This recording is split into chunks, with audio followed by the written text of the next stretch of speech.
The story of restoration and water quality improvement for Lake Champlain really begins with the Clean Water Act amendments of 1972. And again with a further amendment in 1990, which created the Lake Champlain Basin Program, which is largely funded by EPA. It funds the long-term monitoring program.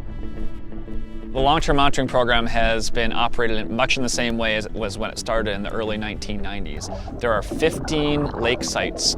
And so with this kind of diversity of lake sites, we can get a really good read on the water quality, what it is today, what it was 10, 20, 30 years ago, and how it's going to change in the future.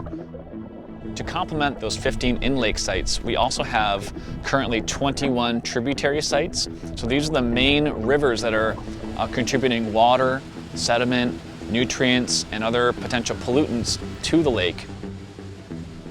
The project's been going on since the early 90s, and in that time it's really become one of the flagship monitoring projects in the country and maybe even in the world in terms of the breadth of data that we collect, the length of the time series, and the fact that we incorporate data both from the lake and from the tributaries coming into the lake.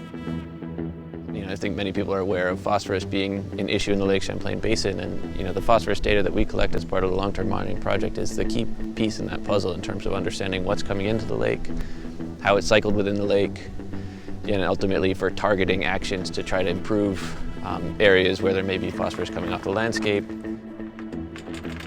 Understanding the state of the lake and of the ecosystem is critically important because it gives us the tools and knowledge necessary to direct our resources and improve water quality for recreation, for drinking, for fishing, for swimming.